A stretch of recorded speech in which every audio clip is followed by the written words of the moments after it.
a regular read of the latest LGBT plus trends, TV, and the ever-expanding world of drag.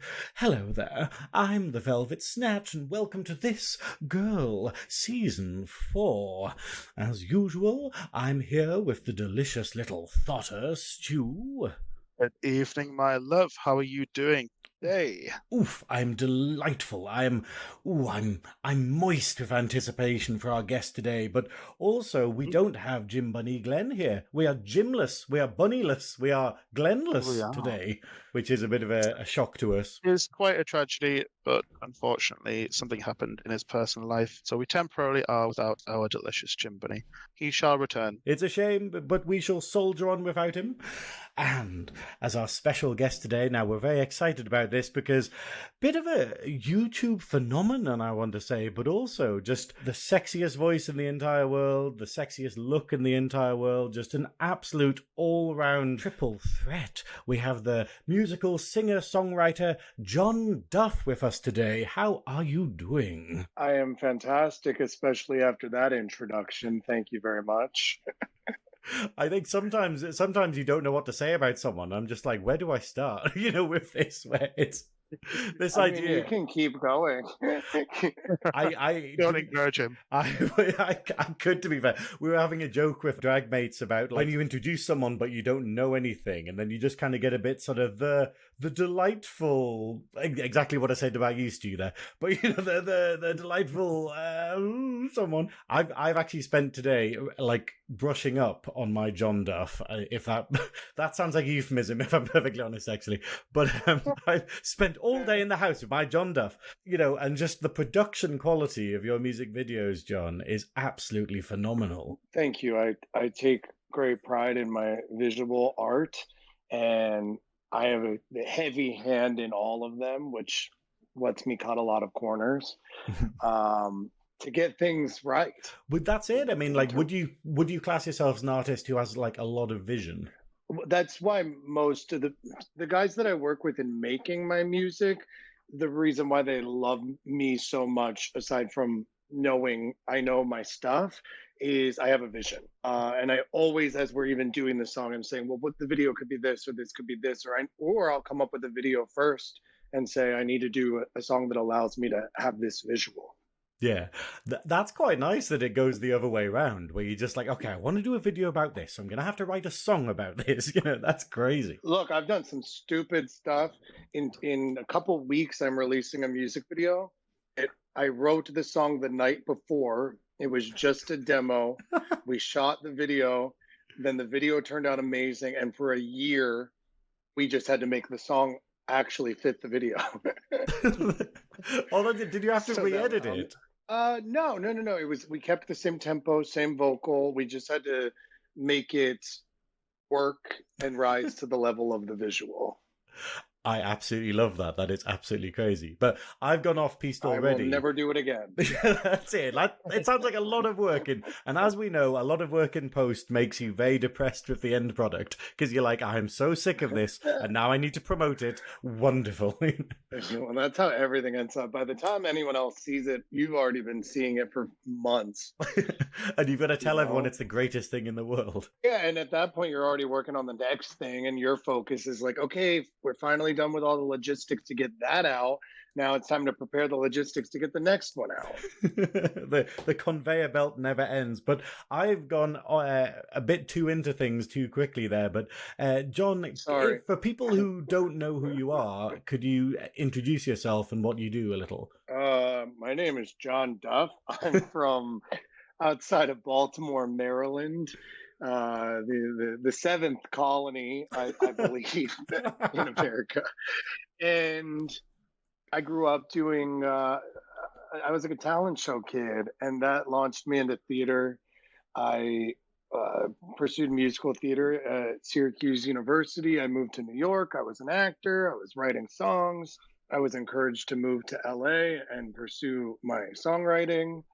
And the rest just kind of happened. I got to LA, you start meeting people, you start making things happen. So I create my visuals. I often style them, creative direct them.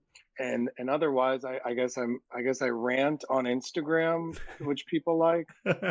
Um, but it's my whole story is weird because in 2015 I got kind of popular on Instagram for maybe my body and maybe for being funny, and so music didn't come into the picture to my audience until 2018.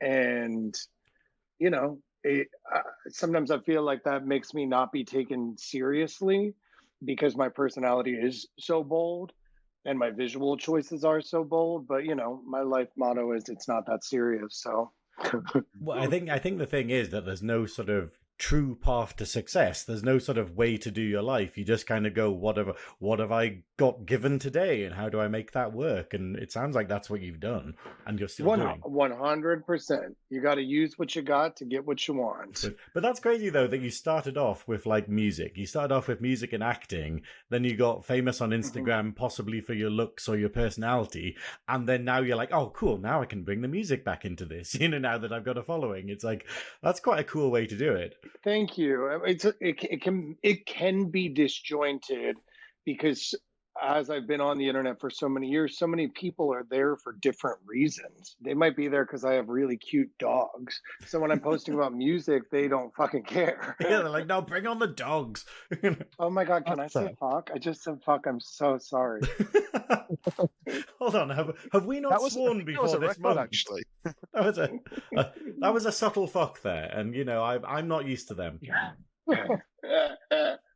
Yeah, I like a I should grind dramatic a bio. myself. To be fair, I was joking the other day because I opened up my bloody phone and there's an app called X on it, and I'm just like, what like gay hookup app have I downloaded while drunk? You know, and then I opened it and I'm like, oh, it's fucking Twitter. To be fair, does anyone really use Twitter for anything besides porn? Wait, it's the new Tumblr. And Retweeting more porn? now X is the new Tumblr. You know? Yeah, I thought it was fitting. I think they've realised their only remaining market and went, yeah, let's just be honest. Porn. The internet is for porn. There's a whole musical song about it. True. In Avenue Q. Hello. So, how's your 2023 been overall? 2023 is good. I'm in LA. I'm living here. I had moved to the East Coast. I was living in Maryland during like 2021, 2022. So I'm sort of freshly back. I've been in a relationship for a while now here, which is new for me, and hopefully will inspire some artistic direction from me that I haven't quite explored yet. Making things, constantly making music and making videos. I have a whole album plus worth of material that I need to get out there. It's just it's hard. Yeah. It's hard. Because a lot of people say that like albums are like a thing of the past, and obviously like, you know, your music is very much you're releasing single tracks and you're releasing singles and then you're releasing like an album of stuff. Is it more that that's the way you work nowadays in terms of you do single tracks, see what sticks, and then you bring them out as a compilation effectively? Yeah, that's sort of the advice that people are given, is just keep doing singles and investing in the promotion of the single. I think it depends on where your heart is, and I'm a bit of old school, and since I do have a vision, I think the best way to show it is with a body of work. It's just ill-advised at this point in time, especially for those of us that are not like signed to a major label and can't get that promotion.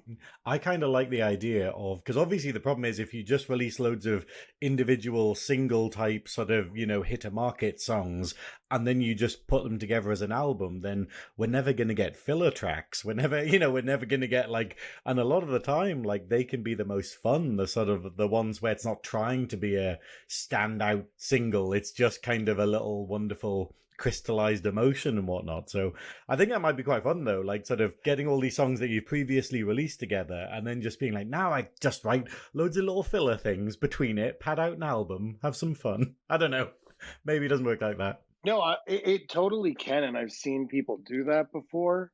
And the great thing about it is, if I did that, let's just say I took all my top songs from the past 5 years and made them an album, the day I released it, it would register all of those previous streams onto the album.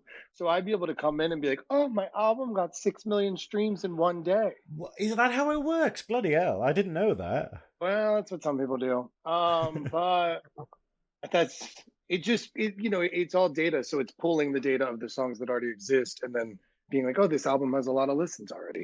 Yeah, they really hate this news track though. It's got no listens at all. Right, but that's what's These tracks impressive. are really popular. I mean, that's what was so astounding about Taylor Swift's album last year was they released the one single and then they released the entire album and all of it went into the billions. Like, wow. It's crazy. It's mega stardom. Like, I don't know what it's been like over there, but over in here, like, we've had all of the gays desperately trying to get Taylor Swift tickets, and it's just been the only thing anyone's ever talked about for like 3 full weeks, and you're just like, I'm glad you got your tickets. Now shut up. I went to the concert here last Thursday. And I had gone to see her years ago. I took my niece, who was like 7 at the time. I also went when I was in college because she was a country artist at the time. And my friend and I snuck in because my brother-in-law was a security guard. And so I've seen her through the years. I was floored. This was incredible. 3.5-hour show. She barely leaves the stage. And the audience is more invested than any audience I've ever seen in my life. And they're emotionally connected to her, and it's really impressive. But that's the thing. I don't think people fully understand how difficult it is to entertain for like 2.5 hours. Because you're just there being constantly watched for like hours, 100%. And I mean, she's standing in the room in front of 75,000 people having to do it. It's a feat. I mean, what do you do when you've got to like pick your nose or something? You just go, oh damn, I can't even turn around, kind of. No, you can't. You're in the round. You just live with it. So Stu, that's what outfit changes are for. You go off stage for like 10 seconds, get everything out of your body and system in 10 seconds while you're getting changed. But you have to think, if she's on one end of the stage, it's the length of a football stadium to get off the stage. Yeah. You've got to really need that. You've got to really need it to go and do all of that. It is crazy though, and it's like that thing with actors and whatnot, where people don't realize how much patience and waiting there is involved in filming and acting and stuff like that, and they just go, oh well, they just rock up and do like half an hour's work for a music video or something, and it's like, no. No. So much waiting. What initially inspired you to get into the music side of things then? I was always in it. I mean, I was 8 years old when I did my first talent show, and I did Elvis, and that was the only day in school that I was cool. So I was kind of an oddball kid, and then the day of the talent show, it's clear that I was the most popular kid. Unfortunately, it was always on the last day of school, so they'd forget by the next year.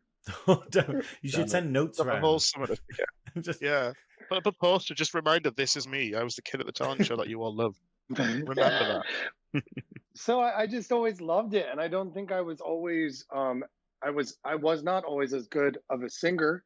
That took a lot of work, but I was always an entertainer, and I always had an idea, and I always had taste in music.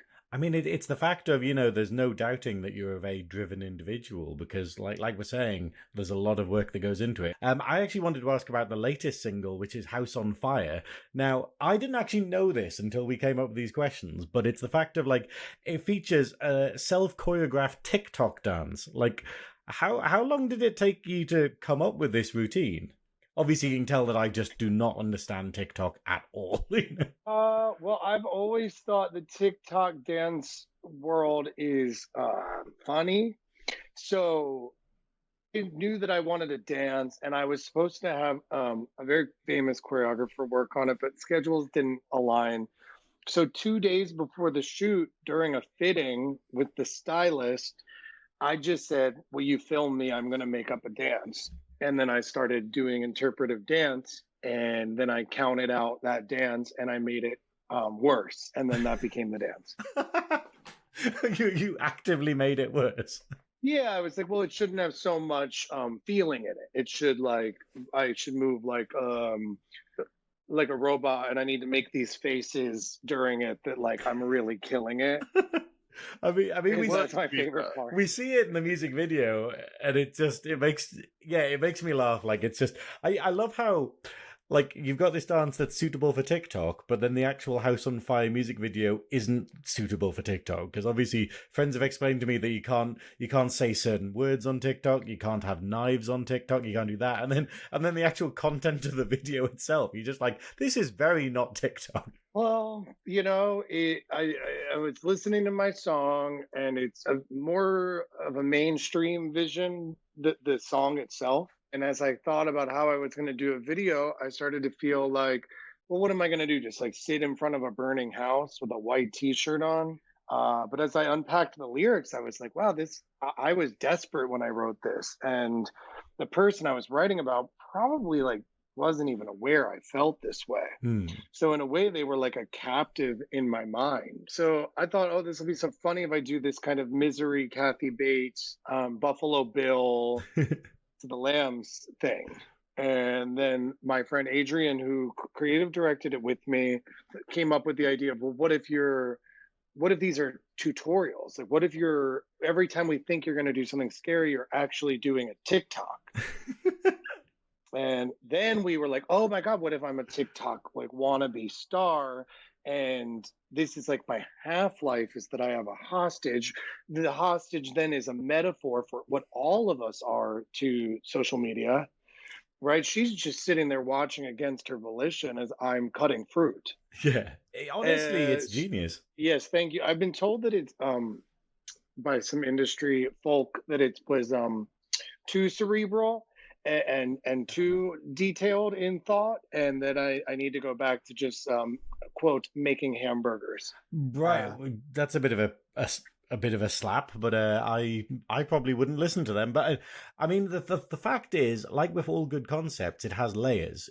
I think it's enjoyable at its base value. That is like a funny little sort of contrast between these two horrible things going on.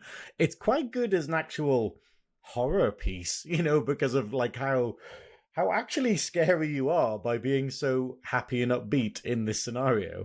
But then, like, my interpretation of it, aside from the like, obviously doing tutorials and stuff, was the idea of, we don't get to see into other people's relationships. So if that's your relationship and it's an abusive relationship, but then all we see is what gets posted on Instagram or Facebook or the TikTok, then we assume that everything's happy and fine, whereas behind the scenes is that. Like, that was my kind of takeaway. But the fact is, like, it's like an onion. There's so many layers, I think. Well, isn't that reality? I mean, how often do we hear? Wasn't there a celebrity thing last week where this person's image is body positivity, self love, I'm the happiest go lucky girl in the world, and then their team comes out and says that it's not true? I'm not naming names, but you know what I'm talking about. oh yeah, the world knows what you're talking about at this point. It is. It's very much a commentary on sort of what we do experience in real life, But it's good that we get to see that, actually put into a music video, because a music video is something that everyone will watch, and if they kind of look at it and they go, oh shit, that is reality, it's a very good visual and it comes with a good song that I can enjoy, but then they can shut it off and go, oh shit, yeah, that's life. You just turned life into visual art. I feel like that's always what I was doing, was just observing and then framing myself as the protagonist or anti-hero in what I was seeing. The word unhinged is one that gets thrown around a lot, I think, and that sort of is what I got from the video. Like, that character is, just in their own world, living this sort of TikTok dream, and then 2 seconds later they've got a knife in their hands, throwing it around the kitchen. I'd like to see But that. you think he's going to stab the girl, but then he's cutting fruit. Oh yeah. There we go. There's misdirection at its finest. Would you be interested in doing something like that in, like, some of the sort of TV series like American Horror Story, for example? Would you be interested in playing like a kind of like off, sort of unhinged, but maybe not what you think kind of character? Of course. I make a great sinister human being. Don't we all? I think they should bring back it- Scream Queens and just pop you in there, because I think you'd fit right into that sort of like it's a horror, but it's kind of stupid, but good because it's kind of stupid and it's also a horror. Wait, It's a good energy. I can see that. this is something that I always find weird though, like, because like, did anyone have it on their bingo card of gays being obsessed with horror? Like, some of the biggest horror like nerds that I know are like queer people, and it's that it's strange, but in a kind of wonderful way. Like, that's how we have American Horror Story and stuff, and obviously it's, I don't know, like, what is it something that you're drawn to? I'm not a particularly huge horror fan because I like to sleep at night. But I think it's fascinating. I think I understand the desire of gay and queer people to connect often with the villain, who has felt slighted in their life or been outcast, and wants to be accepted, and often that's the root of their obsession or violent nature. I think that's it. It's like, it's the outsider. I think it's it's a trope that we can identify a lot with, and obviously villains are always like, no matter how evil they are, they're always usually alone without any people who understand them, and it's I get the connection. The Disney ones are like, they're all like the most made up beat girls, or the most fabulous looking. So I think we all had a predisposition. Where like they're all sassy as hell too, right? Like, what do we want? I we want watched the sassy egg. I watched like Sleeping Beauty the other week, and I was just like, "What? This film is Maleficent." Like, there's other characters in it, but what were they thinking? People are going to walk away being like, I want to be Sleeping Beauty," and it's like, no, it's like, what is it? The sort of, oh my, what an awkward situation. It's just the sass. Did you have a childhood obsession with these characters? I probably did. I probably like stuff like Scar from The Lion King. Like, I've done drag routines as Scar from The Lion King just because that was such a a core memory. I think just the idea of how camp and how sort of, like, I don't know, there's just something that you're drawn to the sass. And obviously things like Ursula, like based upon Divine, it's like they're just they're iconic, and I think it really came at the right time for a lot of gay people. Like, how about yourself? Always, and they never made like the toys. Very rarely did they make figurines, especially in the '90s when I was a kid. They've caught on now. Yeah. So we'd have to like have stuff made by my mom's friend who was a seamstress to put on Barbies to be like the evil queen from Snow White. Because I had Barbies, and Rita Repulsa from Power Rangers is like one of my ultimate icons. Yeah, like, oh my god, the embodiment of extra, I think, is how I would describe. Like, I'm shit you not. Why is it blurry? I've got a little Rita Repulsa figure. Yes, hold on. The most childish thing in the world. Is it with Finster as well? Yeah, it's with Finster. Yay! Finster was my favorite. He got to make the monsters. Like, he just imagine that, just sitting in your house all day, just being like, I'm just going to make a monster who's like a skeleton who takes off his head. You remember the 7-inch figurines of Power Rangers, like the big doll size toys? They never made the Rita Repulsa one. They started making Rita toys in the like early 2000s. I was furious. I'm not saying it should be a crime, but maybe. It should be a crime. It is a crime. I mean, you literally made every doll but the queen of that show. Why would you do that? Like, who? I had the Finster one. I mean, I had the Goldar one. Yeah, I think it's like, while I did really like Finster, I find it horrible that Rita didn't get a figure, but Finster did. Like, what kid is going to be like, it's not a weirdo like me being like, I want the Finster toy. And they made him too big. Listen, don't go too deep for me on this, but Scorpina, who was Goldar's girlfriend in 2 seasons, she never had a toy either. Wait, what? Oh, okay. While I feel like we could talk about Power Rangers forever, let's get back on track and talk about your music. We've struck a nerve there, haven't we? We've hit something there. After I say one thing, the first time I ever put on my sister's lipstick was because I wanted to be Scorpina. Yes. She was so cool, though. Like, they're just like Lord Zed as well. I mean, like, He looked good for someone with no skin. I'll put that out there. Yeah, he looked great. I mean, I don't know grounds for comparison outside of the movie Predator, but okay, moving on, back on topic. Okay. So what is it like? Obviously, we're talking about your single "House on Fire." Now, the Eric Cupper mix, it's proving a hit. Like 30,000 views on YouTube or something in 11 days. I think it's something crazy. But it's like, did you expect a reaction like that? No, I mean, I also that song is playing on some select radio stations. The remix, dance stations around the country. We had the #1 song in LA last week. Bloody hell! Nice. And Eric Cupper and I have worked together before, and I loved we did.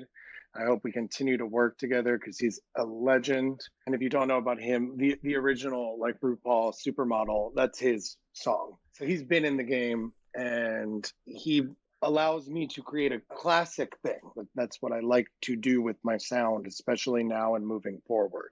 I don't know why the video is taking off on the remix. Maybe it's just more inclined to my algorithm since I'd done so much gay stuff prior that me doing like a pseudo acoustic adult contemporary song might have been too soon of a move. It's like you don't get into your Taylor Swift stage yet. She's not in the red mirror just yet. I want to be able to evolve, and I feel like with artists, particularly those of us that started gay, not that became gay during our career, we get pigeonholed and stuck as whatever the first thing we did was. But that's the thing, though. I think there's very much a difficult thing because you get loads of people where they're sort of closeted when they like start doing music and whatnot, and over time, once they've got a following and they're comfortable, then they can kind of come out.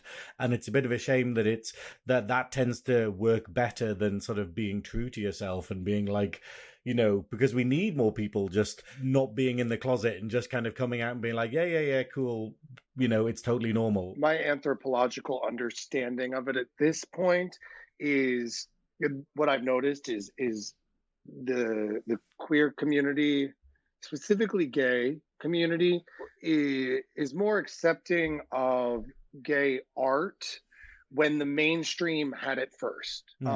They don't create their own. We wait until some mainstream artist comes out, and then when the public sort of turns on them a little bit, that's when we rev up. It's crazy the politics of it, but it's like, is that something that you've kind of struggled with thus far? Like we were talking about, obviously, your Instagram and sort of how, I don't want to say like sort of shallow the internet can be, but like, has it been a problem thus far? The only problem is I'm kind of like, if I wanted to get a ton of streams and views, I know what to do, but I want to explore my art beyond just, I'm a gay man and this is a celebration of whatever. I want to be able to show other parts of myself. And so that's a frustration where I'm like, well, at the end of the day, when I'm feeling a little low, I know I can just take off my clothes. Well, yeah. I think, though, it's good that you're demonstrating all sides of yourself. Like, obviously... Because it's important for me to show that I'm actually a songwriter, that I actually really understand how to craft a song. And often when you have a clickbait concept, like my song Hokey Pokey, people don't even realize that the vocal is good on the song, the lyrics are good on the song is good. They're just, oh my God, it's shocking. And then so I'm like, I need to put out songs that are just good. Yeah, it's the fact of a lot of the music videos are unashamedly gay, but I like the idea of there's this awkward, obviously as a gay person, like coming out as gay, it's like this whole awkward thing and you're a bit like, oh, what will people think and stuff, and there's this kind of level of internalized shame that society puts on us. But I think as a gay person, once you've came out, there's also a level of sort of, oh, but we don't talk about sex, or we don't talk about my personal like approach to sex, even though it is a massive part of gay identity, like, where like people being tops or bottoms or, like verse or even gender. And so it's quite wonderful that, you have these songs that you're putting out where they're just unashamedly being like, nope, this is what I do, this is what I'm after, and I find it quite empowering. Well, thank you. It all kind of started as commentary for me. I was just reflecting what I saw in the mainstream, but putting myself as the protagonist. So I've always been a little bit of a concept artist in that regard. I'm like, oh, look how hypersexual every song that is on the radio is, and the gay guys are all limited to like, I'm so sad, I'm so lonely, that are making it big. And so I thought, well, I'll just do a song about my pussy. And what was weird about that was we had recorded it in the summer of 2020. We shot the video, and then a week later, WAP came out. And I was like, oh, I'm pulling from the right part of the universe. So we came out like a week after WAP, and which was cool. It also kind of sucked because all the publications wrote that my song was a parody of WAP. And I was like, well, it's not really a parody if you write an entirely original song, by definition. Yeah. So, I mean, and also that around time. It was a Like, come on, you wouldn't have done it that quickly. You wouldn't have got a song written, a music video produced, edited of that popped out quality. It was just a parody. 100%. But people don't understand that. You said people just think it's like 30 minutes in and out. Yeah, I'm done.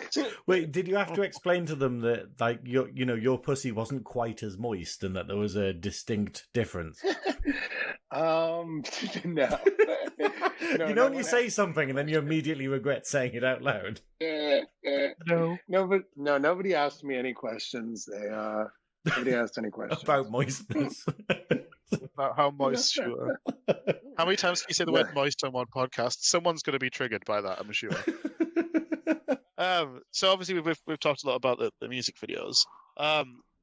Probably my favorite part in most of the music videos is the fact that you had a ridiculous fight with Bianca Del Rio in a bathroom, and that is a hell of a way to launch your video career. It was in a video, Stu. It wasn't like it wasn't sort of real life.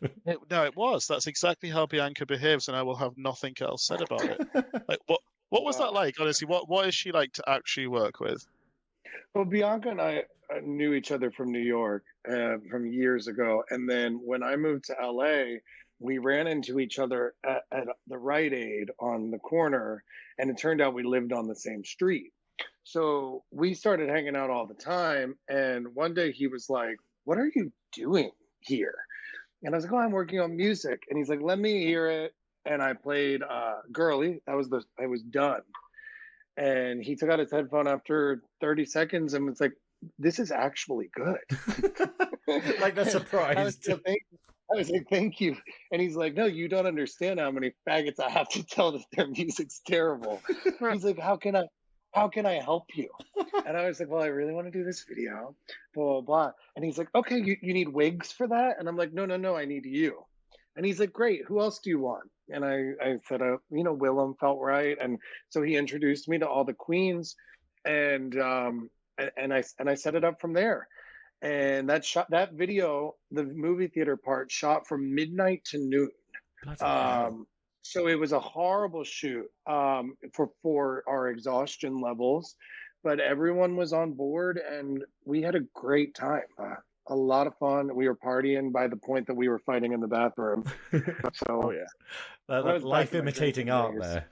Yeah, back in my drinking days. Back in the non-sobriety days. Girl. I remember when I was 15 years old and I went to Italy and on a choir trip, and we were we saw the Statue of David.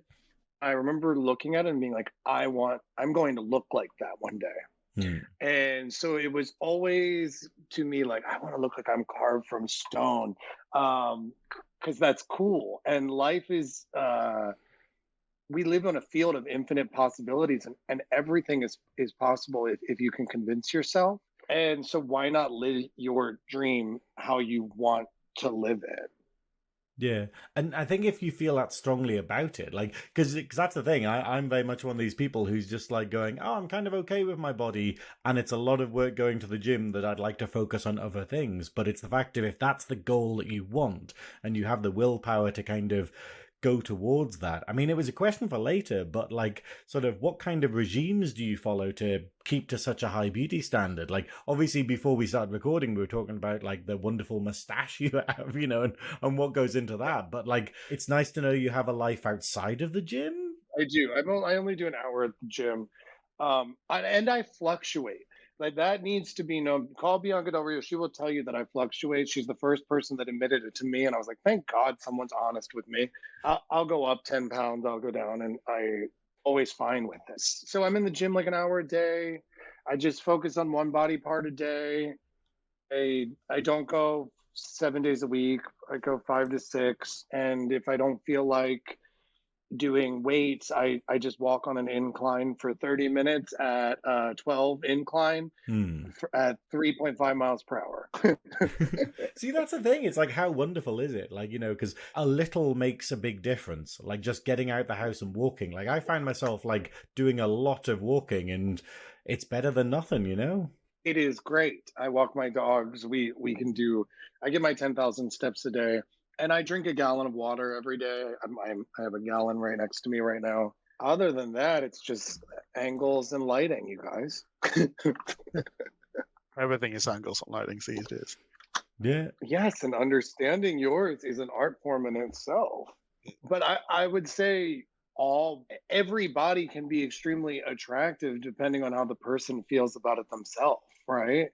So it's not, my vision of myself is not meant to be projected onto other people to say this is what you need to be attractive to me. I'm not particularly attracted to people that look like me.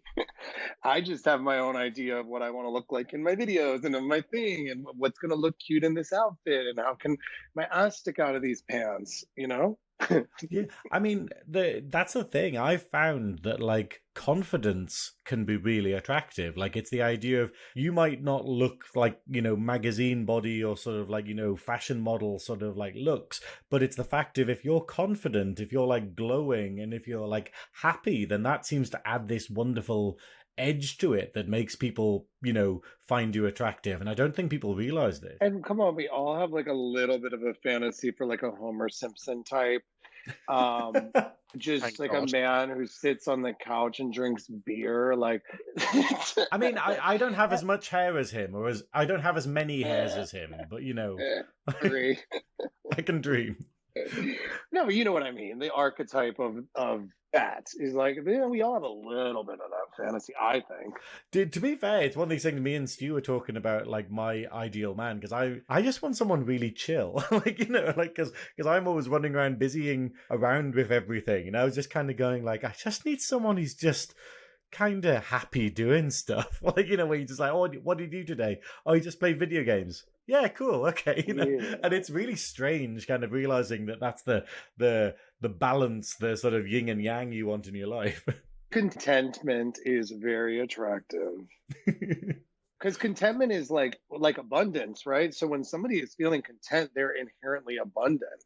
And so it doesn't matter if they have all the things in the world, they're fine with it. And gives you permission to be fine with it too. Yeah, otherwise they're just never going to slow down. They're constantly going to be like, oh yeah, I did this thing, but I've got to do this more and I've got to do this. And then it never stops. It's like this never-ending production line. But the idea of someone just being able to be happy just watching TV or something, you're like going, oh, kind of jealous of that. I do both, so I don't know how we work. It's my bipolarity. I don't know. I watch TV on it for hours, but then I'm like, I've got to do this. I've got to beat this. I've got to do the next thing. I've just recovered from COVID. I got COVID like last Tuesday, and I'm finally like all clear and able to like leave the house and stuff. But it's like one of those ones where it forced me to kind of relax, and then I still found myself being like, oh, I'll just tidy the house, or oh, I'll just do this, and then I'm just like, wait, I'm meant to just be dying on a sofa, Yeah, capitalist brainwashing. You need to do something in order to have any value in our society. Exactly. That's exactly it. It's the whole self-worth thing, because it's the idea of going, whoa, okay, if I don't do something, if I'm not producing something, then I'm not actually worth anything to society. It's terrifying when you look under the hood. Yes, it is. Speaking of terrifying things society drummed into us at an early age, how was your experience growing up as a gay man? That might be the best segue I've ever made, by the way. And then you ruined it by mentioning it. Draw attention to it. Okay. I think I was pretty chill. My life is, my nieces are in high school now. And so I'm getting to hear what high school is like. And it's the same as when we went to high school, no matter what the internet wants to tell you. I was bullied a lot from a super young age. And by the age of 6 and 7, people were telling me that I was gay. before I knew what that was. So I spent elementary school, middle school, high school, not even sure I was gay. I never really had crushes on other boys, but just being told I was gay. Mm. So for years, and sometimes this question still crosses my mind, I wonder would I be more of a fluid person if I hadn't had that experience? Because the conviction, the subtext of what I heard from these people was that a woman would never love me, and that there would be something wrong with a woman who did, because only a gay man could love me. Right. So yeah, but in terms of like my parents, everyone was pretty chill. I don't think it was their fantasy, but I think they heard me singing Mariah Carey in the basement for long enough to get a hint. Yeah, I keep pointing this out, but the fact is, obviously we were talking about Power Rangers earlier. When I was a kid, I had She-Ra toys, and yet feel a bit done out that I still had to come out to my parents. And I was like, hang on. I was the little kid that wanted the action figures with the combable hair. Right. I mean, I had Barbie. My sisters are 13 and 15 years older than me, respectively. So like their Barbies were in a box in the basement. And I took them out and I would make clothes for them. And they lived in my room under like in a credenza kind of thing. And my parents obviously knew. They cleaned my room. So I'm so good at braiding hair, so I just don't see why they needed time with it. But at the same time, we're different. That's a lot of time. Very true. But do you have sort of any advice that you could offer sort of the current queer youth, to try and help them embrace themselves or get through, the tougher years when we are younger before we have more control over what's sort of said and done towards us? Yeah, I think there's an obsession and pressure to label things and to know what you are and to have terminology and I think that's tough. I think if I could have grown up in a labelless society where I could just function, I would feel a lot better. And I learned that from a psychiatrist that I was seeing years ago when I was going through some mental health stuff. And they prescribed me medication. And I said, well, what do I have? And they said, well, I'm not going to tell you that, because if I tell you that, then I'm going to have to write you another prescription to deal with your, stress around the label. Bloody hell. And so I think like just you don't have to jump in, you don't have to make the decision. Things change, you change, and allow yourself to be there. That would be my best advice for anyone. It's good advice, to be fair. You don't need labels. You're not a can of food. I hadn't actually noticed this until the other day, because it was like, what was it? It was before I got COVID, but I was chatting to someone and they were explaining that, like, because they're still like high school, but the fact is they're kind of being pressured to put labels on themselves with going like, oh, well, what gender are you and what sexuality are you and what are you and this. And it's kind of scary that parallels what you had as a kid, like, because they were not sure whether they were sort of asexual or whether they were non-binary or whether they were like this. And it's that strange thing of going, well, just be yourself. Like, you don't have to conform to the rules for a particular thing, No, and it's hard to know the answers. I met a girl last year that I was like, oh my God, I could be in love with this woman. But I was so confused because I was like, I'm a gay guy. And I'm in my 30s, and as a 30-something, I'm like, I'm limiting myself because I'm, feel indebted to my label. I think that's the thing. It's, I think we're getting a lot of people where they haven't looked into the different possibilities. They haven't sort of, they've been too busy sort of going, oh, well, this is my box. I'm going to get in it, make it comfy. That, maybe they haven't explored everything in life. Which is a modern version of like 1950s structuralism, where you'd be 23, you'd say, this is the job I'm going to do for the rest of my life, this is the house I'm going to live in, and this is my partner, and we're going to have babies. Do you think that's a societal thing? Do you think like humans generally just go, oh, well, we're going to fall into this old trope again? Sure. I mean, history repeats itself, and we are in an anti-structuralism era where we're rebelling against the majority of traditions that formed the society we live in, which is cool in some regards and then scary in other regards, because this structuralism did create houses we live in and these roads that we drive on and the air conditioning that we have and there's a lot of good things that came from it. But I think we always want to find our place and settle in. Yeah, because it's a fear response, right? Like life is scary. Yeah, So you search for the thing you can hold on to, you know, the anchor in your life. yeah, and one of the scary things about today though is, and this is across the board, not just in LGBT community, but we are finding identity in separation and not in what makes us the same. You know, if this person thinks this, then they're this, and if this person does this, then they're this. We are essentially implying the same tactics used to extricate us to extricate other people, rather than all of us sit down and say, okay, I get why you'd feel that way, because I could literally understand why anyone feels anyway, especially when you understand that any emotion that isn't rooted in love is rooted in fear. Then again, though, I'd counter that with what I've realized from the internet. Is that empathy isn't actually an automatic thing for a lot of people, where, you know, there are a lot of people that genuinely struggle with the idea of thinking how others feel and compare their feelings to others. No, it's scary. I mean, it's all scary. It's scary that like someone could say one thing and that's becomes their identity to the general public for the rest of eternity. That's not healthy. And when we project that onto other people, we're projecting it onto ourselves as well. And so you think about the tortured cell that puts you in as a human being.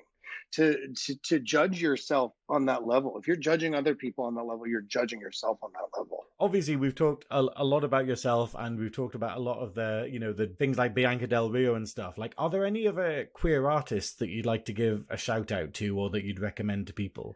I always felt tremendous support and understanding from my friends in the drag world, particularly. I've gotten to write songs for Kylie Sonique Love. We did a couple, and I love her. And my friend Riley, I wrote her 2 last singles that are so fun because she's a trans woman, and we get to write songs I'd love to write for myself, but they're better supported on her. But I'm happy for anyone out there doing it. I'm obviously particularly fond of the ones that have acknowledged me and allow me to work with them and help them. What's the difference with writing for someone else? Do you feel like, oh, thank God, I wouldn't be caught dead saying this, or this is a bit too risque for me? Actually, bad example. But, you know, it's like, well, we've seen the Hokey Pokey video. After I did Girly, Willem asked me to write songs for her, and I wrote this song Hoops, and I wrote Hokey Pokey, and Hokey Pokey didn't make the album, so I ended up reproducing it and doing it myself. So a lot of times the songs I'm putting out weren't even written for me. I wrote them through the voice of somebody else, but we are all everything. So when Riley comes to me and says, I want to do a song, you know, about how being a trans person is illegal, and I'm like, wow, okay, this is really fun. So it's going to be called Weapons of Mass Seduction, and we are going to talk about you as though you are a bomb. That's genius. So it allows me, thank you. You should check out Weapons of Mass Seduction by Riley and Ho Shit by Riley. They're 2 of the most recent things I did for her, and they are so fun because I get to be a part of myself that I'm not. That makes sense. It sounds fantastic. It sounds really, really liberating. It's fun, especially for somebody to pitch you like, here's a couple things I want to say. Can you expound upon this and make it a 3-minute song? Well, that's the opposite problem to what you usually probably have, which is, how do I fit all of these thoughts that I have into one song? Oh yeah. Please, especially now that I've been writing with a different echelon of songwriters, and there's a math to it. You know, there's all this space, and when you really start studying songwriting of these huge hits, the verses don't say that much. I'd love to write an essay, but very often it's about nothing. I don't worry about nada. I'm sitting pretty impatient. I'm gonna get you fired. And in those hours, and that's it. Which I want to write like fucking And what's he then that says I play the villain? When this vice is free, I give honest trouble to thinking, and indeed the course to win the more again. That's Shakespeare. I I want to ramble. But that's the thing, though. It's like it just seems to be in a lot of modern pop music. It's like a race to the chorus, where you just go, "Cool. Why do we even have verses anymore when the chorus is the only bit that effort's been put into?" But Well, I hope when my album comes out next year, it is a love letter to music from the 40s, 50s, 60s with like a twist. And the whole thing was just about getting back to traditional songwriting. Speaking of obviously new music coming up, if you could choose someone, who would your dream collaboration be with? Oh my goodness. Okay, there is a singer named Amber Mark, who I don't know if you're aware of her. She had her first album come out last year. I'm the biggest fan. It's Sade adjacent. She's got a nice husky tone. I think she produces her stuff. I think she's the coolest thing out there right now. So I'm throwing out Amber Mark as my first. And I'd also love to work with a legend. I've been trying to coax Paula Abdul into doing something with me. Wow. And that song exists, so I'm just hoping we get to put it out. Ooh, that's a big cute. Get that on It's there. really cool. I also feel, I love Kelly Clarkson, and I relate to her. Thank you. Yeah, I'd love to do something with Kelly Clarkson, for her or with her. I don't care. Someone needs to say Kelly Clarkson. I'm glad that someone has, because not enough people give credit to Kelly Clarkson. She is a humble, non-problematic queen of pop and does not get the same mention that some of the other divas do. So she's surpassed the thing where basically everyone it's like, oh yeah, of course Kelly Clarkson, but I didn't think I needed to mention that. 100%. And I also think her versatility and adaptability of a vocalist to sing every style flawlessly actually limits people's view of her as good as she is. Because if she just sang one way all the time, they'd be like, oh, diva. But because she does all these, she's so good. She's such a gifted artist. yeah, so obviously we've had a bit of a chat about some of the sort of fabulous artists and stuff like that. I want to know personally, what is your current favorite song? And as a follow-up question, can you sing us a couple of lines of it? Ooh. My favorite song. Oh my God, I'm going to be so weird. My favorite song is Something Wonderful, written by Rodgers and Hammerstein, from The King and I. And lately I've been obsessed with it. There's a fantastic Nina Simone version. It's just a beautiful song. You want me to Now sing we need it? the John Duff version. Yeah, Yeah, that's it. If you could give us a couple of lines, it would be amazing. He will not always say what you would have him say, but then he'll go and say something wonderful. He has 1,000 dreams that won't come true. You know that he believes in them, and that's enough for you. You'll always go along, defend him when he's wrong, and tell him when he's strong. He's wonderful. He'll always need your love, and so he'll get your love. A man who needs your love can be wonderful. Wow, well done. It's so beautiful. It's a beautiful song. I don't know what the test was, but you passed it. Yeah, that's it. We need the game. They give them the badge. Give them the badge. It's a hard song too, so that was a risk. I didn't realize we are gonna have to sing it. It's there now. It's recorded. We'll just cut that bit, send it to you separately, and it can go out then. Easy. Cool. But I think it's great though. That it's a wonderful test of your ability that you can just pull that out the bag. with that, speaking of some added pressure, shall we have a bit of a game? Girl. Oh no, because Glenn's off. Glenn's not here, so I guess it's me doing it, is it? Damn right it is. Are you Oh. ready? In the grand tradition of Stu making games for the podcast on a weekly basis, we are playing a musical themed game. It makes sense, given our guest. Okay. It is going to be featured around queer pop icons, so it feels very relevant. It is just a little trivia game. It will start Okay. with me asking a question to John first, and then I shall ask Velvet a question, which she will fear and hate every minute of. And we will obviously be giving away our traditional prize, which is a golden Stu Peter badge. And of course, the runner-up, as always, will get a silver edition of the badge because there are no losers here, just people with terrible knowledge of queer pop music. Isn't that right, Velvet? I have a name.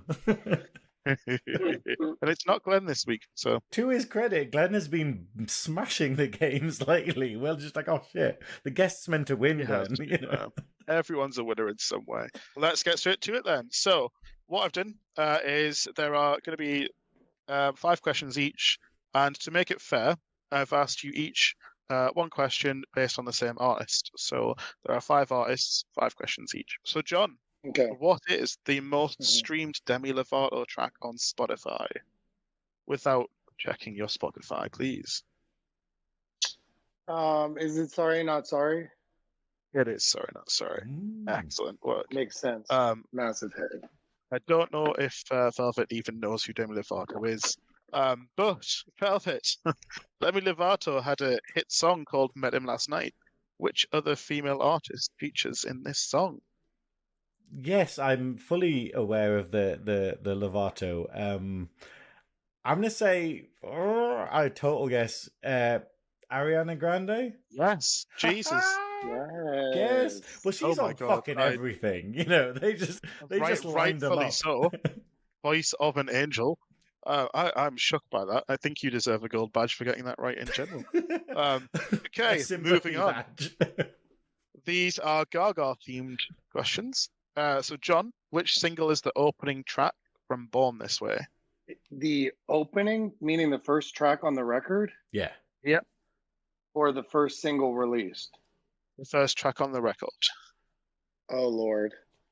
Probably going to get this wrong. I know the first single was Born This Way. It was a single. So is it Edge of Glory? It is not. The opening track was Marry the Night. Oh, I didn't realize that was a single. I think it was like the last one where they're just like, okay, we've done 6 singles now. Here's the last one, but technically still a single.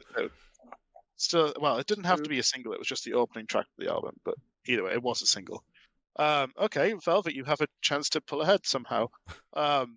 Which iconic creature does Gaga have tattooed on her leg? Oh, I should know this. But I don't. So, what iconic creature does she have tattooed to her leg? Dragon? Wait, I want to get to though. Is it a Baphomet? Imagine if it was. All the Illuminati conspiracy theorists be like, what? Is it an all-seeing eye? It is a unicorn. Oh, right, okay. The gayest of mythological creatures. What do you expect? It's Lady Gaga. Okay, next we are going for Years and Years. So, John, which artist featured on the remix of their track Starstruck? Kylie Minogue. Correct. Very good. Velvet, which Years and Years music video has the most views on their YouTube channel? Yes. It's not called Yes. I'll give you a second chance. Okay. Can you just name any Years and Years song at this point? Not off the top of my head. The song is called Weasel Slapper. Ah, close. Very close. Weasel Slapper is not the correct answer. It is King. But nice try. I'm sorry. Guess better than some of your previous guesses. Okay, so let's move on to Kim Petras. John, which 2006 hit for Socialite Royalty has Kim Petras recently remixed? Paris Hilton, Stars Are Blind. Damn, you're good at this. Very much so. Very much so. Okay, Velvet, try to catch up, I guess. What year was Coconuts released?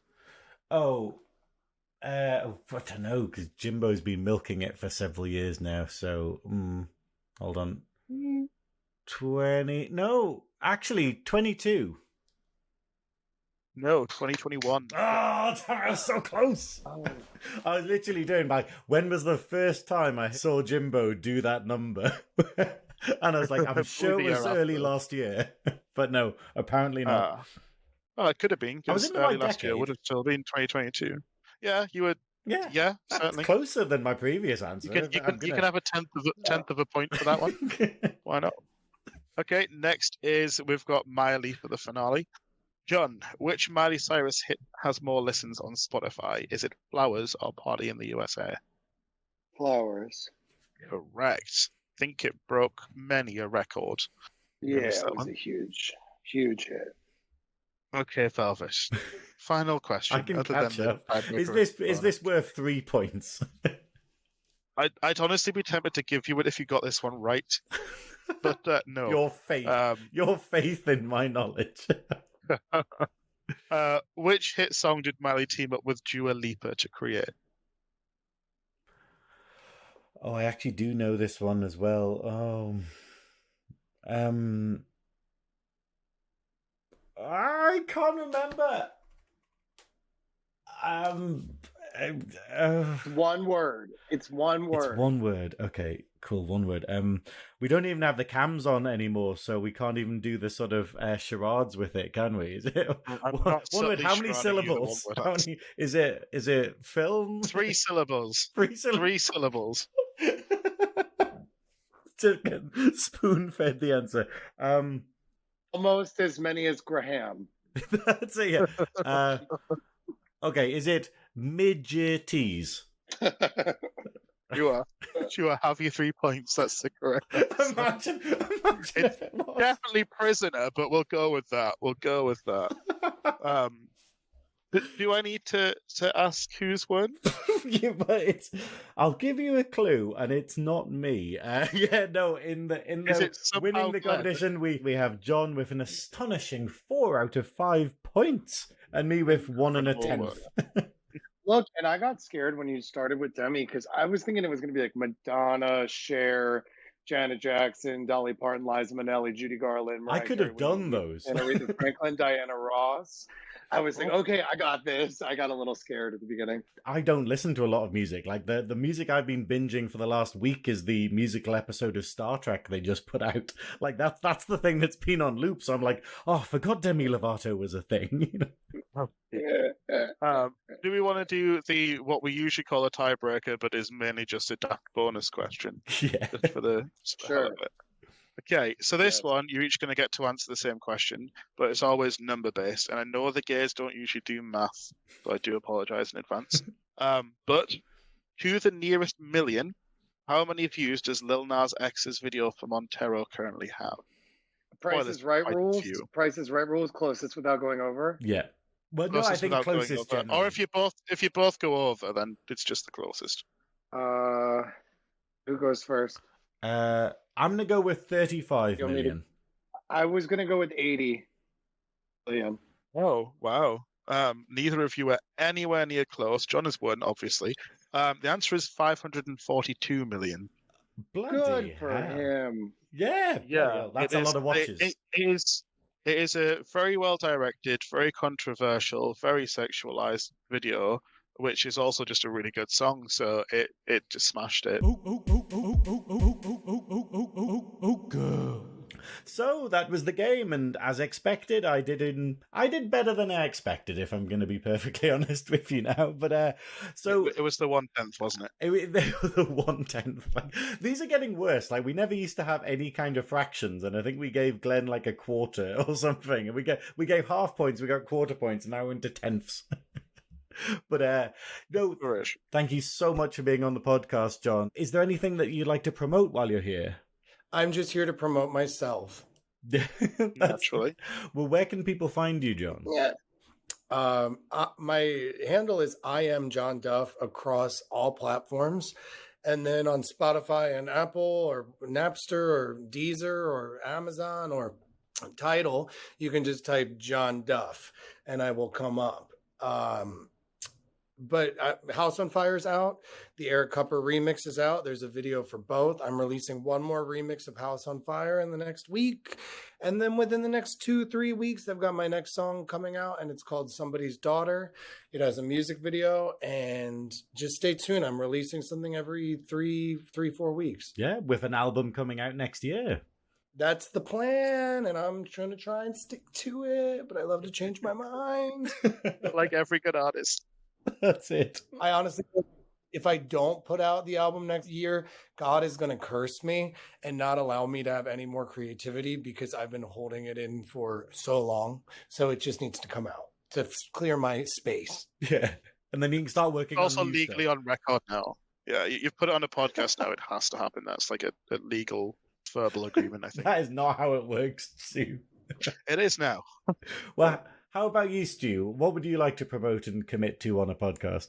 I would like to promote. We have got sponsorship from Bobby's in Newcastle. If you're ever around, it is a lovely venue. It promotes lots of queer artists and drag artists in the local area.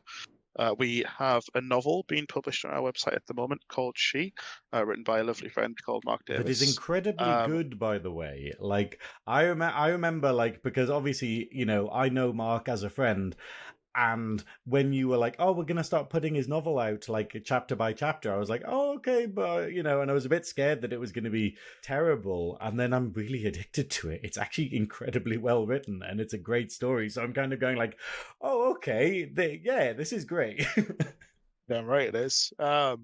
And then just generally have a little look on the website. There is a lot more stuff getting uploaded on that recently. We've got loads of little articles, interviews, different musicians, things like that on there. And as always, be queer, do crime. Or as my new badge says, be goose, do crime. Honk. Honk. I was just going to say, don't do crime. It's very easy to stay out of trouble. Just follow the rules and then do stuff in secret. See, Yeah, that's be sensible. gay, do crime, not. But the gays know how to do crime. We do it and don't get caught. Yeah, be gay, do clandestine crime. Do minor crimes that won't get you put in jail for life. Okay. Yeah, like sodomy. Exactly. Yeah, do that a lot. I think you'll maybe focus on it, make it a skill. But as usual, you can find out all about me, The Velvet Snatch, on thevelvetsnatch.com. If I ever update it, which one of these centuries I might possibly do. And on Instagram and TikTok and all of that kind of nonsense. All of the stuff I have to promote will probably be done by the time this episode comes out, because we've obviously got the final of Mr. Gay Great Britain and MX Drag Great Britain that I'm going to be, well, we're going to be there at Annick Gardens covering that, aren't we, Stu? We are, so that will all be online sometime after this podcast. Yes, you can all watch the interviews that we make there. And also at the end of the month, I will be performing at Lindisfarne Festival up north, which should be a lot of fun, but which should be great because we're main stage this year, which is crazy. After doing it for a couple of years, we've finally got main stage, which is great. And yeah, and then some other things coming up. And obviously, as we get into the spooky season, there might be a couple of things coming up there. But anyway, listener, thank you so much for tuning in. John, thank you so much for being on this podcast. It has been so much fun chatting to you about every little nuance of your career. Thank you so much for having me. And I'll come back anytime. So you guys are ready to wrap it up now? Yeah, sure. Yeah. Do you mind if I say a prayer for you and the listeners? No, sure. Absolutely. Sounds good. Okay. Is your head bowed? It's. I think that's back issues, but yes, technically. Okay, great. God, grant me the serenity to accept the things I cannot change, the courage to change the things I can, and the wisdom to know the difference. Amen. Amen. Yeah, good wrap up. Hey. Girl.